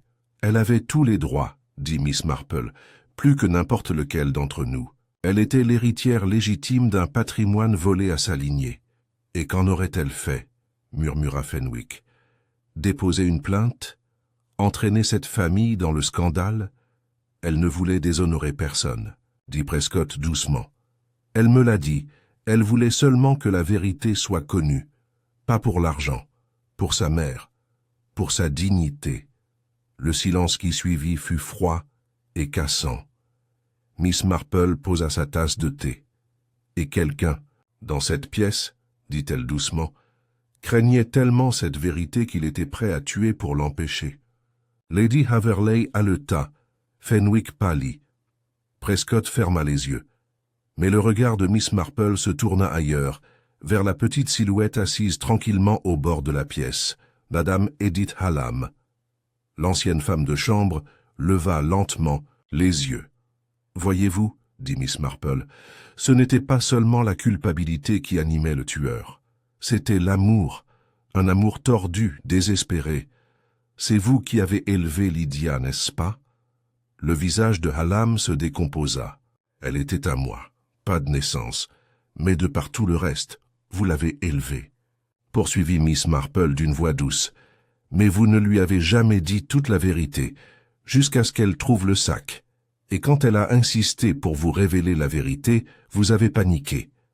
Je l'ai supplié de ne pas le faire, murmura Hallam. Je lui ai dit ce qui allait arriver, qu'il la détruirait, qu'elle ne comprenait pas ce qu'elle réveillait. Vous l'avez suivie à la fête, dit Miss Marple. Vous l'avez vue dans le jardin. Vous vous êtes disputés. Et comme elle refusait de céder, je ne voulais pas, dit Hallam, la voix brisée. Elle s'est retournée, elle a trébuché, j'ai essayé de l'attraper, je voulais juste lui faire peur. Mais elle est tombée, elle a heurté la pierre, je ne voulais pas... Et le cartable? Demanda doucement Miss Marple. Je l'ai caché, sanglota Hallam, derrière le mur du presbytère. Je pensais que si personne ne le trouvait, les questions cesseraient. Mais c'était trop tard. La pièce était silencieuse. Même le tic-tac de l'horloge sur la cheminée semblait s'être arrêté. Miss Marple s'approcha d'elle et posa une main sur la sienne. « Tu l'aimais, j'en suis convaincu. Mais l'amour ne peut effacer ce qui est fait. » Lady Haverley se leva lentement. Son visage était indéchiffrable. « Elle était l'héritière, » dit-elle. « Après tout ce temps. » Miss Marple hocha la tête. « Et tu as toujours la broche, » ajouta-t-elle doucement. Madame Hallam fouilla dans son châle et en sortit le chardon argenté, dont la surface était terne mais reconnaissable. « Je l'ai gardé, dit-elle, pour elle. » Prescott s'avança. « Alors que son nom soit connu, qu'on se souvienne d'elle. C'est tout ce qu'elle voulait. » Miss Marple se recula, regardant le poids s'abattre sur chaque visage dans la pièce. Lydia Brent est morte en cherchant la vérité. Maintenant, enfin, on l'avait trouvée. Pendant de longues secondes après la confession de Madame Hallam, le seul bruit dans la pièce fut le tintement délicat de la broche lorsqu'elle la déposa délicatement sur le torchon en dentelle de Miss Marple. Le minuscule chardon argenté, autrefois simple ornement défraîchi d'un scandale oublié, brillait désormais d'un éclat profond. Non plus seulement un symbole, mais la pièce maîtresse d'une tragédie silencieuse qui se refermait. Miss Marple croisa soigneusement les mains sur ses genoux. Elle n'insista pas davantage, ne se précipita pas pour donner des explications. Elle laissa la salle respirer, laissa la confession retomber comme neige au soleil. Finalement, Lady Haverley se leva de sa chaise, comme accablée par un poids invisible. Elle se dirigea vers la fenêtre d'un pas lent et mesuré, dos à la pièce. « Ce n'était qu'une fille, » murmura-t-elle. « Une fille, sans rien. Et maintenant je comprends qu'elle ne voulait que ce qui lui appartenait déjà. » Les autres l'observèrent avec méfiance. Le silence s'éternisa, puis elle se retourna, l'air indéchiffrable. « Je suis responsable, » dit-elle d'une voix cassante. Non pas de la mort de Lydia, mais de tout ce qui y a conduit, de ce que nous avons caché, de ce que nous avons détruit. Madame Hallam, toujours assise, secoua la tête d'un air malheureux. J'ai essayé de la protéger, sa mère, puis elle. Je pensais que le silence les protégerait de la ruine. Tu as eu tort, dit Giles Fenwick, la voix dure, emplie de culpabilité. Nous l'avons tous fait. Prescott s'avança alors d'une voix calme mais assurée. La loi décidera désormais du sort de la succession. Mais ce codicille, c'est clair. Lydia avait un droit légal, même si elle n'a jamais vécu assez longtemps pour le faire valoir. Miss Marple, qui avait observé tout cela sans un mot, parla maintenant avec sa douceur habituelle. Certains dans ce monde croient que la vérité est une boule de démolition, dangereuse et aveugle, mais je trouve que c'est plutôt comme la pluie. Elle s'infiltre dans les fissures et finalement fait fleurir les choses. Elle se tourna vers Madame Hallam, qui semblait avoir vieilli d'une décennie en 1 heure. « Tu n'avais rien prévu, mais c'était quand même une mort. Tu dois parler aux autorités maintenant. Pas pour une punition peut-être, mais pour la paix. » Madame Hallam hocha la tête, la voix rauque. « Je le ferai. Je ne veux plus me cacher. » Giles Fenwick passa une main dans ses cheveux clairsemés. « Et la broche? Les lettres? Ils appartiennent désormais au nom de Lydia, » dit doucement Lady Haverleg. « Elle sera reconnue. » Miss Marple se leva, lissa sa jupe, un léger sourire aux lèvres, mélancolique et résolu. « Je crois que nous sommes arrivés au bout de ce chapitre, » dit-elle, « même si j'ose dire que Parminster Green ne sera plus tout à fait le même avant un certain temps. » Prescott émit un léger rire, et ça ne devrait pas l'être. Sur ces mots, le rassemblement se dispersa lentement, comme des acteurs quittant la scène après le rideau final. Lady Haverley partit la première, marchant seule et debout dans l'allée suivie de Fenwick, toujours serré dans sa serviette et murmurant pour lui-même. Seule Madame Hallam resta assise tranquillement, tandis que Miss Marple préparait une nouvelle. « Théière, je n'ai pas peur, » dit-elle après un long silence. « Je pensais que ce serait le cas, mais ce n'est pas le cas. » Miss Marple lui lança un regard chaleureux. « Tu n'es pas la première à porter trop de poids pendant trop longtemps. Et tu n'es pas la dernière à te décharger au moment le plus important. » Elle ressemblait tellement à Rebecca, murmura Madame Hallam. Parfois, j'oubliais qu'elle n'était pas la même personne. Miss Marple ne répondit pas. Elle posa simplement une main délicate sur celle de la femme plus âgée, et elles restèrent assises ainsi, silencieuses, tandis que le crépuscule commençait à tomber par les fenêtres. Le lendemain, le village s'animait d'une énergie renouvelée, curiosité, calme et pourtant prudemment soulagée. Il n'y avait eu aucune arrestation, aucun titre à sensation, aucun policier ne déferlant dans les rues. La subtile gestion de Miss Marple avait, comme toujours, permis de résoudre la situation avec le moins de perturbations possible. Après avoir entendu les aveux discrets de Madame Hallam, l'agent Rigby s'est entretenu avec le commissaire Wiles, qui a conclu qu'il n'y avait pas de preuves suffisantes pour l'accuser de meurtre. La mort de Lydia, aussi tragique soit-elle, portait les traces d'un accident mortel, mais la dissimulation de la sacoche et de la broche, que c'était une autre affaire. Des accusations d'obstruction et de falsification furent portées, même s'il était généralement entendu que sa santé fragile et ses longues années de service à la communauté seraient prises en compte lors de la détermination de la peine. Dame Hallam elle-même a insisté pour une déposition complète. Elle s'est présentée au poste, son châle sur les épaules, et un petit carnet où elle avait consigné tous ses souvenirs du jour de la mort de Lydia. « Je veux que les faits soient clairs, » a-t-elle dit. « Si ce n'est pas pour moi, alors pour la jeune fille. » Le monde juridique au-delà de Parminster Green commença à s'agiter dès que Giles Fenwick transmit le codicille et les lettres au bureau des successions de Londres. Bien que Lydia Brent fût décédée, sa succession, aussi modeste fût-elle, recevrait une compensation rétroactive du Trust Haverleg. Plus important encore, son nom serait officiellement inscrit comme héritière d'une partie des biens familiaux.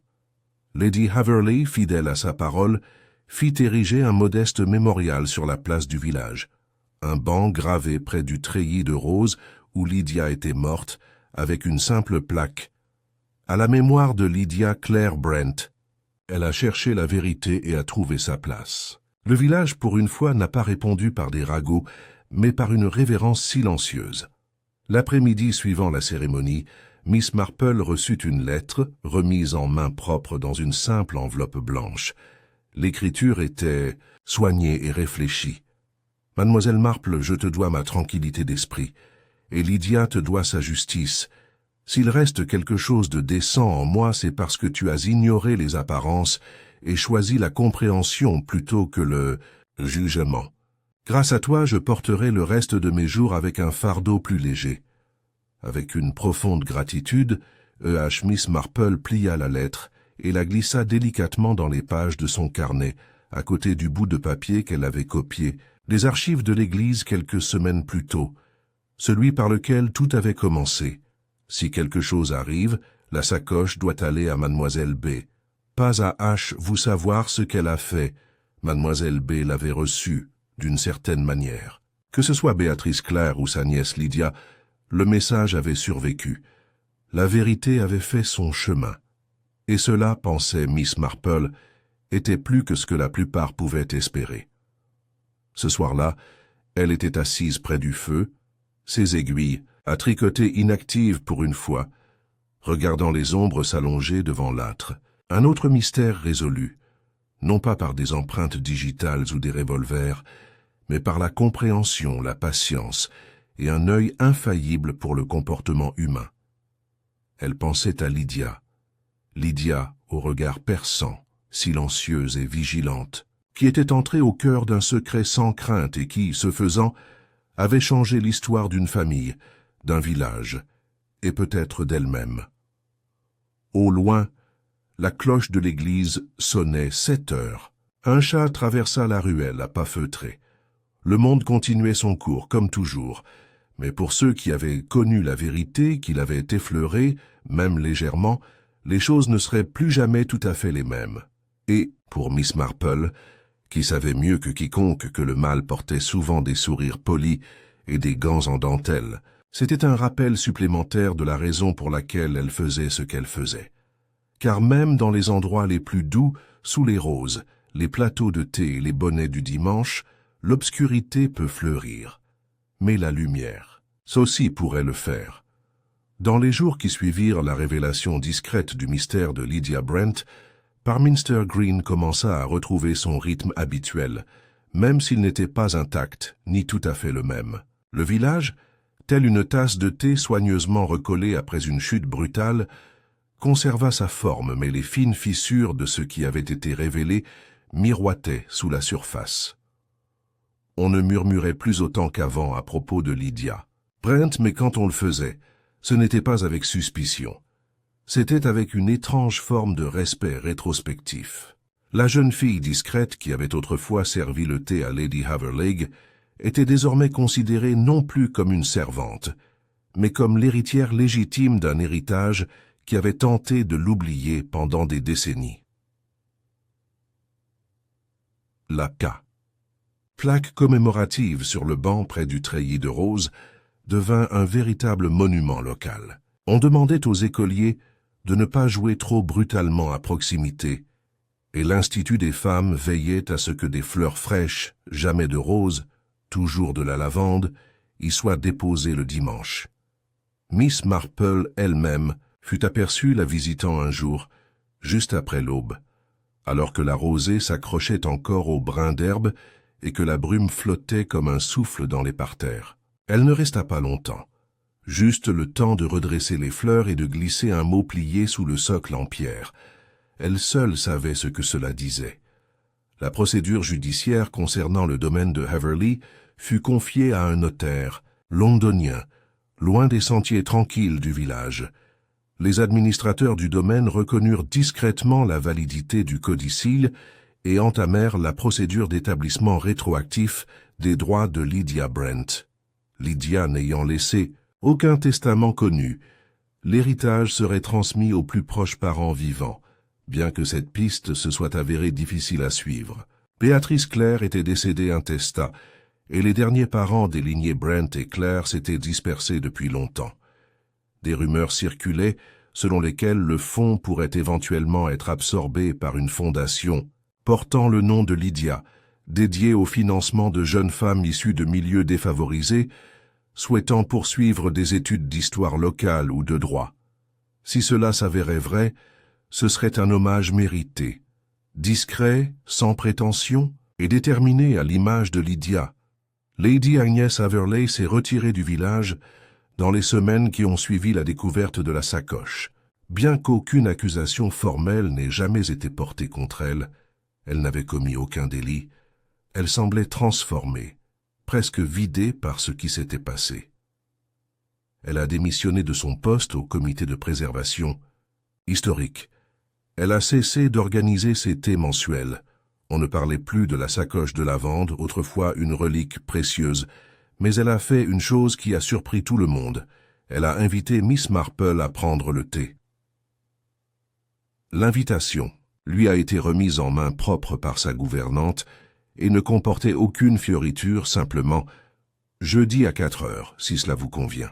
Miss Marple est arrivée précisément à l'heure, vêtue d'un cardigan bleu ciel et portant un petit pot de gelée de coin. Le salon avait été transformé. Les portraits avaient été retirés et les lourds rideaux tirés pour laisser entrer la lumière. Lady Haverley était assise près de la fenêtre, non pas dans son imposant fauteuil habituel, mais sur un petit siège à dossier droit, comme volontairement diminué. « Merci d'être venu, » dit-elle doucement. « Je le fais toujours quand on me le demande poliment, » répondit Miss Marple en posant la gelée et en acceptant une tasse de thé. Il y avait un silence qui s'étendait entre eux, pas inconfortable, mais dense de choses non dites. « Je n'ai jamais voulu être cruel. » Je dis enfin Lady Haverley, seulement pour que tout soit en ordre. « Oui, » répondit doucement Miss Marple. « L'ordre peut être une vertu peu aimable. Elle aurait tout changé. Elle l'a déjà fait. » Les yeux de Lady Haverley se posèrent sur la tasse de thé qu'elle tenait à la main. « Je ne pense pas qu'on me pardonnera. Cela dépend à qui vous le demandez, » répondit Miss Marple. « Mais je crois que la reconnaissance est la première étape, et la plus difficile. Vous l'avez franchie. » Lady Haverley hocha la tête, et la conversation se tourna vers des sujets plus doux. Les fleurs, le temps, la possibilité d'accueillir à nouveau une compagne, même si, comme elle l'ajouta avec l'ombre d'un sourire, « Je m'attends à ce que personne comme Lydia ne revienne jamais. »« Non, » répondit Miss Marple d'une voix douce. « Elle était elle-même, et ce n'est pas rien. Madame Edith Hallam n'a pas été condamnée au sens traditionnel du terme. Après avoir examiné ses aveux signés, le procureur de la couronne a décidé de ne pas porter plainte. Son âge, sa santé fragile et le poids émotionnel de ce qu'elle avait enduré ont pesé lourd dans sa décision. Elle a passé les derniers mois de sa vie dans une modeste maison de retraite près de Bramble Heath, où elle recevait occasionnellement la visite de membres du Women's Institute, et une fois de Mademoiselle Marple elle-même. « Tu avais raison, lui, » dit Madame Hallam lors de cette visite. « Il fallait que ça sorte. » « Et maintenant, » dit Miss Marple en posant une main sur la sienne, « vous pouvez peut-être vous reposer. Madame Hallam mourut au printemps suivant. » Parmi ses rares possessions figurait une photographie en noir et blanc d'une jeune femme debout au bord d'un chemin de campagne, tenant la main d'un enfant, les yeux écarquillés et l'air solennel. Au dos, à l'encre délavée, étaient inscrits les mots suivants, « Rebecca et Lydia, 1943. » Quant à Noël Prescott, il resta au village. Il devint peu à peu moins mystérieux. Il commença à assister aux offices du dimanche, occupa quelques fonctions bénévoles à la Société historique et donna même une courte série de conférences sur la restauration d'antiquités à la salle communautaire. Avec le temps, les gens oublièrent les rumeurs et l'acceptèrent comme l'un des leurs. Il venait souvent sur le banc de Lydia. Parfois, il y laissait un brin de lavande. Parfois une simple feuille de papier, soigneusement pliée et déposée sous les fleurs. Personne ne les lisait jamais. Personne ne les retirait jamais. Miss Marple les vit une fois et ne dit rien. Certaines choses se passaient de commentaires. La vie à Parminster Green continuait, comme toujours, avec prudence, réflexion et la certitude réconfortante de la tradition. Mais les événements entourant la sacoche de lavande s'inscrivaient dans la légende du village. Une histoire murmurée entre amis de confiance, un souvenir édifiant. Même les plus petits peuvent porter le poids des plus grandes vérités. Les enfants qui jouaient près du treillis de Rose demandaient parfois des nouvelles de la jeune fille décédée, et les mères les faisaient taire doucement en disant « Ce n'est pas un fantôme, juste un nom qu'il ne faut pas oublier ». Un après-midi, plusieurs semaines plus tard, Miss Marple était assise dans le salon de son cottage, ses genoux à nouveau occupés par de la laine bleue douce et des aiguilles en acier qui cliquetaient rythmiquement pendant qu'elle travaillait. Elle a reçu la visite d'un jeune journaliste de la Shipping Lenham Gazette, un jeune homme poli nommé Albert Chivers, qui était venu lui demander son avis sur une série de vols mineurs dans un village voisin. « J'ai entendu dire que vous avez résolu plus de mystères que la plupart des détectives de Londres, dit-il, les yeux brillants. « Oh, j'en doute, répondit modestement Miss Marple. Mais je remarque les gens. Ça semble m'aider. Qu'à puis-je vous citer à ce sujet? Si vous le voulez bien, dit-elle avec un petit sourire, même si j'ose dire que vos lecteurs préféreraient entendre quelque chose d'un peu plus sensationnel, mais un meurtre, une intrigue. Des héritiers cachés, s'exclama-t-il. C'est très dramatique. Oui, dit-elle doucement en posant son tricot. Et c'est très triste. Il ne faut pas oublier ça. Le journaliste cligna des yeux peinés. Bien sûr, Miss Marple, bien sûr. Elle lui offrit un biscuit et lui demanda des nouvelles de sa famille, orientant habilement la conversation vers des sujets plus doux. En partant, il jeta un dernier coup d'œil à la photographie sur la cheminée, une image d'une Miss Marple plus jeune, assise dans un jardin entourée de roses. Elle y souriait doucement, d'un air entendu, comme si elle comprenait déjà ce que personne d'autre ne comprenait encore. Après son départ, Miss Marple retourna à sa chaise. Elle regarda par la fenêtre vers la place, où une légère brise agitait les pétales autour du banc de Lydia. Tant de vie changée par une jeune fille discrète, tant de vérité révélée par une seule voix silencieuse. Elle fouilla dans son panier à tricot, en sortit la note pliée qu'elle avait laissée sous les fleurs quelques jours plus tôt et la relut. « Lydie, tu n'as pas été oubliée, pas à ce moment-là, pas maintenant, et plus jamais. » Elle le plia une fois de plus et le rangea. Puis elle retourna à son tricot, ses aiguilles cliquetant au rythme du tic-tac de l'horloge, le feu crépitant dans l'âtre à côté d'elle. La justice, elle le savait, ne portait pas toujours une perruque ni un marteau. Parfois, il s'asseyait près du feu avec un châle sur ses genoux et observait le monde de très très près. Et parfois, cela suffisait.